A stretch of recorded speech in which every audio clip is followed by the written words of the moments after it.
Alright, so I have talked about the very first approach for this question and which was set. Basically इस question में हमें क्या करना था, हमें दो सॉर्टेड एरेज गिवन थे और हमको उनका यूनियन रिटर्न करना था।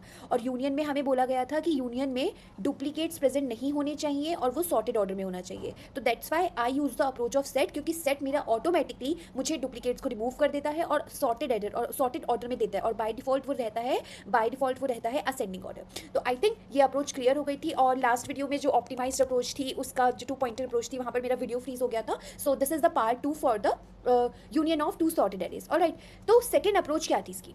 देखो यहाँ पे क्या प्रॉब्लम आ रही थी, हमारा टोटल स्पेस हो जा रहा था n+m, है ना। तो इसकी वजह से सेट में इंसर्ट करने की टाइम कॉम्प्लेक्सिटी होती है log n एक एलिमेंट को, लेकिन हम कितने कर रहे थे, n एलिमेंट्स अगर करना होता तो n log n हो जाती, लेकिन टोटल एलिमेंट्स कितने होते हैं हमारे पास, n+m, like n for array 1 और m फॉर एरे 2। कोई ये सोच सकता है कि मैम कुछ तो डुप्लीकेट्स भी प्रेजेंट थे, बट हम वर्स्ट केस में मानते हैं कि सारे के सारे एलिमेंट्स एरे 1 में भी यूनिक थे और सारे के सारे एलिमेंट्स एरे 2 में भी हमारे यूनिक थे। तो अगर दोनों में यूनिक होंगे तो टोटल एलिमेंट्स तो n+m हो जाएंगे ना। और इसकी वजह से मेरी टाइम कॉम्प्लेक्सिटी क्या हो जा रही थी, ऑर्डर ऑफ n+m और log n+m, ये मेरी टाइम कॉम्प्लेक्सिटी हो जा रही थी। और स्पेस कॉम्प्लेक्सिटी क्या हो जाएगी, सेट के लिए मैं स्पेस यूज़ कर रही थी तो और अलग से वेक्टर भी एक पुश कर रही थी ना, तो उसके लिए भी जो स्पेस है वो हो जाएगा n+m। So the next approach is 2 pointer approach. देखो 2 पॉइंटर अप्रोच क्यों आई और क्यों, एक मिनट, हाँ wait, 1 2 3 4 5, 1 2 3 4 5, 1 2 3 4 and 5, and here it is 1 2 7, 1 2 and 7। Indexing कर देते हैं 0 1 2 3 4 and this is 0 1 and 2। Alright, ये मेरा नम्स 1 है और ये मेरा नम्स 2 है। ठीक है, यहाँ पे लिखने की जरूरत, चलो लिख देती हूँ, this is nums 1 and this is nums 2। ठीक है, अब इन्होंने कहा है कि वही सेम क्वेश्चन, इनका यूनियन रिटर्न करना है, मुझे एक वेक्टर रिटर्न करना है और वो सॉर्टेड ऑर्डर में होने चाहिए और डुप्लीकेट्स कोई प्रेजेंट नहीं होने चाहिए। ऑलराइट, सो मैंने यहाँ पर अगली अप्रोच ऑप्टिमाइज 2 पॉइंटर क्यों बोली। देखो अभी तक मैंने इस बात का कहीं भी यूज़ नहीं करा है कि मेरे जो दोनों एरे हैं वो खुद में भी सॉर्टेड है। Like I have thought about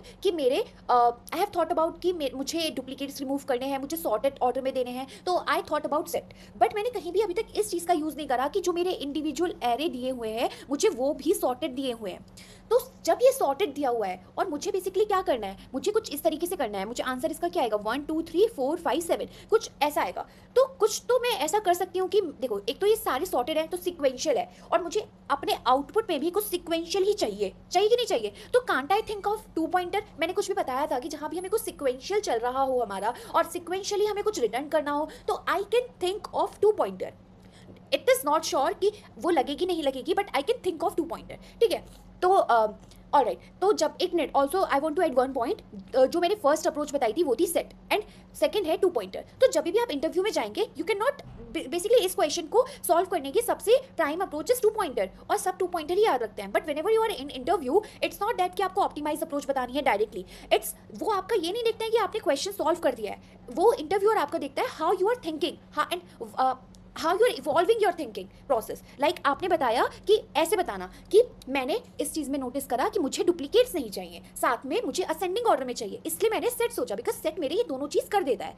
और सेट मैंने सोचा, जरूरी नहीं है लगे, लेकिन सेट मेरा लग गया। ठीक है, देन आप बताना कि दिक्कत क्या आ रही थी, कि इसकी टाइम कॉम्प्लेक्सिटी बहुत ज़्यादा है। तो I should jump to some time complexity approach which can give me answer in order of n, kind of like थोड़ी सी इंप्रूवमेंट। सो बताना कि अगला मुझे इस ये भी दिया हुआ था कि दोनों एरे मेरे सॉर्टेड दिए हुए हैं और सिक्वेंशियल हैं, और मुझे कुछ सिक्वेंशियल ही रिटर्न करना है, लाइक मुझे ये यूनियन रिटर्न करना है जो सिक्वेंशियली काइंड ऑफ है। तो I can think about 2 pointer, and this is how you should tell interviewer कि कैसे अप्रोच आपका आ रहा है, दिमाग में अप्रोच कैसे आ रही है। ऐसे नहीं है कि मैंने बता दिया 2 पॉइंटर है तो 2 पॉइंटर लग गए। चलो let's start with the approach. Well I guess समझ आ गया होगा। ओके, सो इस 2 पॉइंटर में करना क्या है, देखो एक पॉइंटर आप लगाना यहाँ पर और एक पॉइंटर आप लगाना यहाँ पर। देखो इस क्वेश्चन में आपको ये रिजल्ट रिटर्न करना है, तो कुछ ऐसा हो रहा है, कभी तो इस वाले एरे का एलिमेंट आ रहा है ना, जैसे 2 3 4 5 ये सारे इसके हैं, मान लेते हैं 1 2 इसका भी है, लेकिन इसका आ जाए इसका आ जाए, 1 2 तो दोनों में कॉमन है, तो 1 2 इसका आ जाए या इसका आ जाए, एक ही बात है। लेकिन कुछ तो एलिमेंट इस एरे के हैं और कुछ एलिमेंट इस एरे के हैं। और देखो ये 1 2 3 4 5 असेंडिंग ऑर्डर में है, तो इससे कुछ समझ आ रहा है। अब मैं बताती हूँ क्या। देखो एक एरे ले लेना अपना टेम्प, जिस वेक्टर ले लेना टेम्प जिसमें तुम पुश करोगे। ठीक है, देखो सबसे पहले क्या है कि ये वाला एलिमेंट और इस वाले एलिमेंट को कंपेयर करो। अगर ये एलिमेंट, मैं बोलती हूँ नम्स ऑफ 1, नम्स ऑफ आई, अगर मेरा छोटा है नम्स ऑफ j से, अगर मेरा यहाँ पर जे है, यहाँ पर आई है, नम्स ऑफ आई अगर मेरा छोटा है नम्स ऑफ जे से, तो सबसे पहले मेरा एरे में ये वाला एलिमेंट जाना चाहिए। तो मैं क्या करूँगी, टेम्प में पुश कर दूंगी नम्स ऑफ आई, टेम्प में पुश कर दूंगी मैं नम्स ऑफ आई, ऑलराइट, और उसके बाद अपने पॉइंटर को बढ़ा दूंगी। ठीक है, ये चीज़ पुश करने के बाद अपने उस पर बढ़ा दूंगी। और अगर मेरा ये एलिमेंट बड़ा है, अगर मेरा नम्स ऑफ जे बड़ा है, नम्स ऑफ, यहाँ पर लिख देती हूँ, ये दिखेगा नहीं, अगर मेरा नम्स ऑफ जे बड़ा है नम्स ऑफ आई से, तो अगर नम्स ऑफ जे बड़ा है, सॉरी यहाँ पर भी तो नम्स ऑफ जे बड़ा था, सॉरी, अगर नम्स ऑफ जे छोटा है, ये छोटा है, तो पहले ये मेरा एलिमेंट जाएगा, क्योंकि असेंडिंग ऑर्डर मेंटेन करना है। तो दो केस तो हो गए, अगर ये छोटा है तो पहले ये जाएगा, अगर ये छोटा है तो पहले ये जाएगा, और अगर दोनों एलिमेंट मेरे इक्वल है तो इन दोनों में से कोई भी एलिमेंट को पुश कर दो। तो एक चीज़ में ध्यान मान के चलो कि जब भी इक्वल आएंगे तो मैं आई वाले एलिमेंट को ही पुश कर दूंगी। जरूरी नहीं है कि आई को ही पुश करो, बट मैं बोल रही हूँ आई वाले को ही पुश कर दूंगी, आप जे को भी पुश कर सकते हैं। तो कोड कुछ लग कैसे रहा है, बेसिकली ऐसा लग रहा है कि इफ मेरा नम्स ऑफ आई मेरा लेस देन है या इक्वल है, मैंने अभी क्या कहा आपसे कि जब इक्वल हो तो कोई भी पुश कर दो, तो मैं मान के चल रही हूँ कि आई को पुश कर देंगे, जे को भी पुश कर सकते हैं। तो क्या स्टेटमेंट आई कि इफ नम्स ऑफ आई मेरा लेस देन हो या इक्वल हो, तो मुझे क्या करना है, मुझे टेम्प में पुश करना है मेरा नम्स ऑफ आई को, और उसके बाद मुझे अपना पॉइंटर को प्लस कर देना। ठीक है, सिमिलरली एल्स वाली कंडीशन में, एल्स में नम्स ऑफ जे मेरा छोटा हो जाएगा, जे वाला मैं अभी सिर्फ इंडेक्सिंग लिख देती हूँ, जे वाला मेरा छोटा हो जाएगा आई से, तो मैं टेम्प में पुश कर दूंगी अपने नम्स ऑफ जे को, मैं अभी जे ही लिख देती हूँ, बस जे पुश नहीं करना है, नम्स ऑफ जे पुश करना है। ठीक है, जे को पुश कर दूंगी।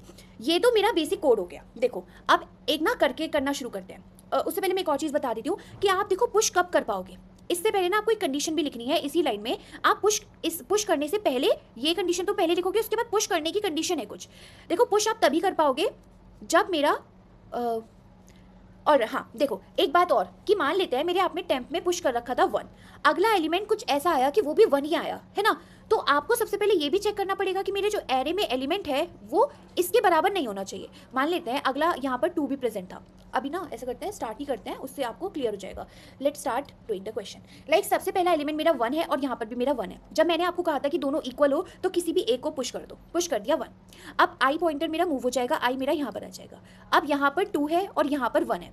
ठीक है, तो कौन सा छोटा है, ये तो पुश होना चाहिए ये, लेकिन ये देखो ये मेरा ऑलरेडी टेम्प में 1 था तो 1 तो आना नहीं चाहिए।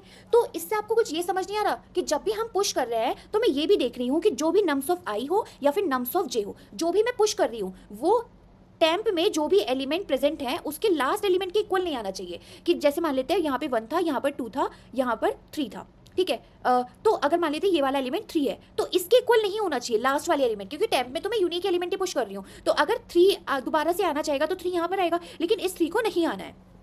तो मैं एक चीज जरूर कर रही हूँ कि जब भी मैं पुश कर रही हूँ तो मैं ये भी देख रही हूँ कि जो मेरा टेम्प में लास्ट एलिमेंट है उसके इक्वल ना आए। तो इस चीज को मैं कैसे चेक कर सकती हूँ, इस चीज को मैं चेक कर सकती हूँ कि जो नम्स ऑफ आई हो या फिर नम्स ऑफ जे हो। इस वाली कंडीशन में आप नम्स ऑफ आई लिखेंगे और इस वाली कंडीशन में आप nums of j. Nums of I should not be equals to temp dot back.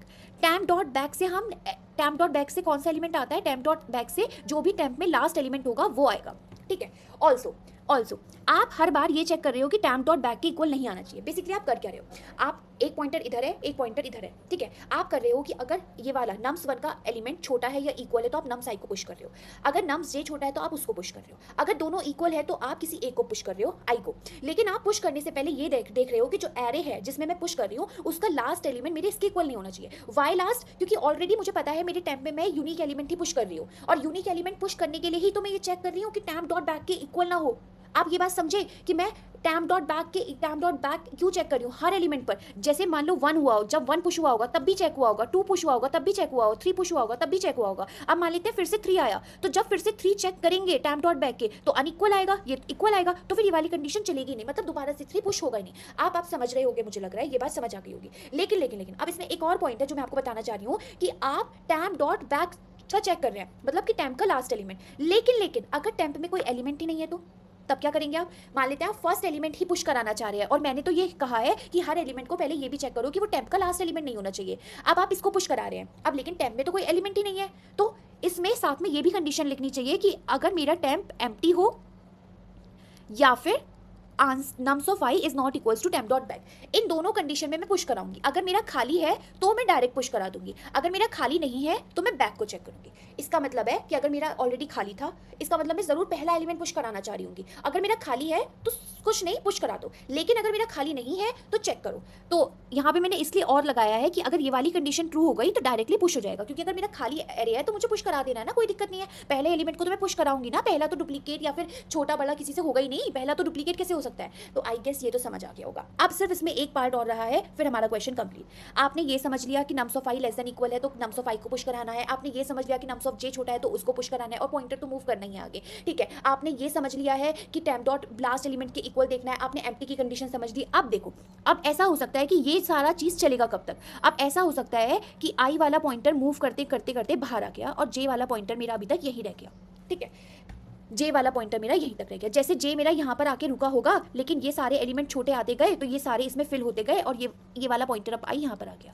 अब जब आई इस एरे के बाहर आ गया तो अब नम्स ऑफ अगला, जब आप इस एलिमेंट को भी पुश कराना है अभी, तो आप कंपेयर किसे करोगे, nums of I less than equals to nums of j. तो इसलिए ये कंडीशन तो सिर्फ तब तक चलेगी जब तक, अगर मैं n मान लेती हूँ नम्स 1 में है एलिमेंट और m मान लेती हूँ नम्स 2 में, जब तक आपका i लेस देन होगा n के, और एंड कंडीशन जब तक j होगा m के। मतलब दोनों ही पॉइंटर इस एरे में होने चाहिए, तभी तो आप ये नम्स ऑफ i वाली कंडीशन नम्स ऑफ j से कंपेयर कर सकते हो। अगर i बाहर चला गया, how will you compare this nums of i, this nums of i doesn't exist, तो how will you compare, you can not compare it. तो इसलिए ये कंडीशंस, ये सारी कंडीशंस तब तक चलेंगी जब तक i और j दोनों अंदर हो। उसके बाद क्या होगा, एक पॉइंटर आपका बाहर आ जाएगा और एक को हो सकता है, जरूरी नहीं है हो, अगर इक्वल साइज होंगे, कुछ ऐसी कंडीशन होगी, ऐसा हो सकता है दोनों साथ में खत्म हो सकता है, लेकिन ऐसा हो सकता है कि एक पॉइंटर अंदर रह जाए, या तो आई अंदर रह जाए या जे अंदर रह जाए। तो देखो, जब आई के सारे कंप्लीट हो गए थे, इससे मैप हो गए, अब ये बचा हुआ 7 हो, 8 हो, 9 हो, ये तो ऑलरेडी सॉर्टेड है ना, दोनों एरे तो ऑलरेडी सॉर्टेड है। तो ये बचे हुए एलिमेंट को अगर मैं डायरेक्ट पुश कर दूं, लाइक 7, 8, 9 डायरेक्टली पुश कर दूं तो कोई दिक्कत नहीं है ना। तो यही करना है कि अगर आपका आई पॉइंट अंदर रह जाए या जे अंदर रह जाए, तो फिर अलग से वाइल कंडीशन लगाना जब तक while I is less than n है, या फिर अगली दूसरा लूप में वाइल जब तक जे इज लेस देन एन है। तो जो बचे हुए एलिमेंट नम्स 1 के हैं और जो बचे हुए एलिमेंट नम्स 2 के हैं, डायरेक्टली पुश करा देना। इनमें से किसी एक के ही बचेंगे, दोनों के नहीं बचेंगे, क्योंकि अगर दोनों के बच गए तो ये वाली कंडीशन चलेगी ना अभी, तब तो फिर ये वाली कंडीशन चलेगी ना, क्योंकि ये लिखा है while I less than n and j less than. जब दोनों के दोनों अंदर है तो ये वाली कंडीशन चलेगी। जब कोई एक बाहर आ गया तब या तो आई होगा बाहर या फिर जे होगा, तो जिसके एलिमेंट बचे सिर्फ एक के पुश हो जाएंगे। आई गेस ये समझ आ गया होगा। और इसमें भी वो कंडीशन लिखनी है कि temp डॉट बैक के इक्वल ना हो, और इसमें आप एम्प्टी वाली कंडीशन लिखो या ना लिखो, लेकिन सेफर साइड में लिख देना। देखो, एम्प्टी वाली कंडीशन इसमें कब लिखी जा सकती है, ऐसा लिखा जा सकता था कि जब नम्स 2 में कोई एलिमेंट ही प्रेजेंट ना हो, नम्स 2 में कोई एलिमेंट ही प्रेजेंट ना हो तो ये वाली कंडीशन चलेगी ही नहीं एक्चुअली। और जब चलेगी ही नहीं तो आप सारे के सारे आई वाले एलिमेंट्स को पुश कराना चाहोगे डायरेक्टली। तो जब आई वाले एलिमेंट्स को पुश कराना चाहोगे तो आप एम्प्टी वाली कंडीशन यहाँ पे रिक्वायर्ड पड़ेगी, क्योंकि पहला एलिमेंट आप इस कंडीशन के बाहर ही पुश होगा। ठीक है, आगे से समझ आ गई होगी बात। लेकिन इसमें आपका कंस्ट्रेंट दिया हुआ था कि दोनों का साइज एक तो है, इसका मतलब इस कंडीशन में एटलीस्ट एक एलिमेंट तो पुश हो जाएगा, तो खाली तो नहीं रहेगा। लेकिन सेफर साइड के लिए अगर आगे और टेस्ट केस इंक्लूड होते हैं, कंस्ट्रेंट चेंज होते हैं, तो ये चीज़ आई गेस ये समझ आ गया होगा। मैं इसका एक बार कोड और एक्सप्लेन कर देती हूँ। मैंने वीडियो बना दी है, लेकिन एक बार मैं एक्सप्लेन कर देती हूँ। देखो, कोड इसका ये है कि सबसे पहले आपने n ले लिया, m ले लिया, एक टेम्प वेक्टर ले लिया। ये वाला लूप है कि while i less than n और j लेस देन m है, आपको ये वाली कंडीशन चलानी है। पहली कंडीशन कि नम्स 1 i अगर छोटा है नम्स 2 के j के, तो मैं पहले पुश कराने से पहले मुझे पुश कराना है, ठीक है। लेकिन पुश कराने से पहले भी मैं ये देख रही हूँ कि क्या मेरा टेम्प एम्प्टी है या फिर temp dot back is not equals to nums 1 of i। I guess ये समझ आ गया होगा कि बैक के इक्वल नहीं होना चाहिए, तब पुश करा सकते हैं, या फिर खाली है तब पुश करा सकते हैं। और i प्लस प्लस, देखो पॉइंटर तो आपको मूव कराना ही है। अगर देखो कोई भी एलिमेंट है या तो वो अंदर जा सकता है तो वो चला जाएगा, और अगर वो नहीं जाएगा इसका मतलब, आप एक बार ये समझिए, बहुत केओस हो गया है लेकिन तभी एक बार इससे समझिए। ये जो आपका एलिमेंट है, कोई भी एलिमेंट है, या तो वो अंदर जा सकता है टेम्प के, या वो अंदर नहीं जा सकता, ठीक है। अगर वो गया तो गया, तब भी पॉइंटर आगे मूव होना है। अगर वो नहीं गया, इसका मतलब जरूर ऑलरेडी वो प्रेजेंट है। जैसे यहाँ पे 3 था और यहाँ पर भी मान लो 3 था, तो या तो वो चला जाएगा, नहीं गया इसका मतलब वो जरूर इसके इक्वल होगा लास्ट वाले एलिमेंट के। और अगर इक्वल है तब भी इसको हटा के पॉइंटर तो आपको मूव कराना है, क्योंकि इस बात की गारंटी है। मतलब कोई भी एलिमेंट आपको ये बताएगा या तो मैं अंदर जाऊंगा या मैं नहीं जाऊंगा, और नहीं, दोनों ही कंडीशन में पॉइंटर तो आपको मूव कराना है। तो आगे समझ आ गया होगा, इसलिए पॉइंटर मैंने बाहर मूव करा है। अगर मैं पॉइंटर अंदर रखती, इसी के नीचे लिख देती इस इफ कंडीशन के, तो वो तभी पॉइंटर मूव होता है जब मैं एलिमेंट को पुश कर सकती हूँ। लेकिन जरूरी नहीं है, मैं एलिमेंट को या तो पुश करती हूँ या मेरा डुप्लीकेट के इक्वल आ जाता है, और जब डुप्लीकेट के इक्वल आ जाता है तब मैं एलिमेंट को पुश नहीं करती हूँ, तब मैं सिर्फ डायरेक्टली पॉइंटर को आगे मूव कर देती हूँ। इसलिए मैंने इस इफ के बाहर लिखा है। आई गेस समझ आ गया होगा। सिमिलरली एल्स कंडीशन है, और ये बाकी बचे एलिमेंट्स को हमने पुश कर दिया है। और पॉइंटर, ये चीज बच्चे बहुत गलती करते हैं कि वाला जो पॉइंटर है इसको इसी इफ के अंदर रख देते हैं। आई गेस समझ आ गया होगा, क्योंकि हर एलिमेंट या तो बताता है कि मैं अंदर जाता हूँ या बताता है कि मैं अंदर नहीं जाता हूँ, और दोनों ही कंडीशन में उसको आगे मूव कराना पड़ेगा, ठीक है। आई गेस ये समझ आ गया होगा, बाकी एक बार और देख लेना। Thank you for watching. और right, so first we are using the set approach. Like हम क्या करते हैं, सबसे पहले एक सेट क्लियर कर लेते हैं, फिर मुझे क्या करना है, I equals to 0, I is less than nums 1 dot size I plus plus. मुझे नम्स 1 के सारे एलिमेंट को सेट में इंसर्ट करना है, nums1 ऑफ आई। और right, next for int i equals to 0, i is less than nums2 dot size and here it is i plus plus, you have to do s dot insert nums2 of i को मुझे इसमें insert करना है। ठीक है, अब मैंने दोनों सारे एलिमेंट्स को इंसर्ट कर दिया। अब just what I have to need vector int I have to make this temp now for auto x in set I have to push in temp dot push back, I have to push that element in vector and now I have to return temp. So what I did मैंने सारे nums1 के element को set में insert कराया, nums2 के सारे element को set में इंसर्ट कराया, देन मैंने एक टेम्प में सारे एलिमेंट्स को डाल दिया और पुश कर दिया। Let's start doing this. So the next approach is two pointer. उससे पहले मैं आपको एक बार मैप की अप्रोच और बता देती हूँ, what you have to do in map. Like what you can do, map में हमारा पता है कि की वैल्यू के पेयर में स्टोर होता है। व्हाट वी विल डू, सबसे पहले मैप में सारे हम nums1 के एलिमेंट्स को डालेंगे। Like we can do like this also, हम एक शॉर्ट एंड यूज कर सकते हैं, मतलब x एक आइटरेटर होगा जो nums1 के एलिमेंट पे ट्रैवर्स करेगा, and you can directly you don't need like nums1 of x, you can directly use x to push. Like what you will do, mp of x को plus plus कर दो। जैसे कि आपने सबसे पहले nums1 में 1 था तो 1 के आगे उसकी फ्रीक्वेंसी स्टोर करा दी, फिर 1 एक और बार आया तो 1 की फ्रीक्वेंसी स्टोर हो गई। लेकिन आप ना फ्रीक्वेंसी को मत रिटर्न करना, लास्ट में सिर्फ आप की को देखना, क्योंकि की तो एक बार आएगी, फ्रीक्वेंसी ज्यादा होगी, तो इससे आपको यूनिक एलिमेंट्स मिल जाएंगे। इस चीज को यूज करके एक बार जो मैंने बोला उसको दोबारा सुनना कि आपकी की एक ही बार आएगी लेकिन उसकी फ्रीक्वेंसी ज्यादा आ जाएगी, है ना, ज्यादा आ जाएगी, तो इस बात का ध्यान रखना। ठीक है, और इस कांसेप्ट को यूज करके कि how can I use the concept of single की, तो ये आप ध्यान रखना। Now what is next, for int x nums2 में ट्रैवर्स करना है और mp ऑफ x फिर से प्लस प्लस कर देना है। ये आपने मैप में स्टोर करा लिया। अब सिंपली मैप में भी आपके असेंडिंग और सॉर्टेड है, अब उसको सिर्फ टेम्प में डाल दो, वेक्टर इन टेम्प बना लो, and for auto x in temp sorry in map, और you have to do temp dot push back करना है इस x को, and you have to return this temp. Like is clear? Sorry I made the mistake. मुझे ये map में सिर्फ मेरा क्या करना है, x डॉट फर्स्ट, क्योंकि मैप में मेरी जो मैप का की वैल्यू पेयर में स्टोर होता है ना, तो इसको मैं एक्सेस करती हूँ फर्स्ट से, डॉट फर्स्ट से, इसको डॉट सेकंड से। तो आई गेस आपने मैप को पहले से पढ़ रखा होगा। व्हाट इज द इशू, यहाँ पर टी रह गया है, तो ये भी क्लियर है।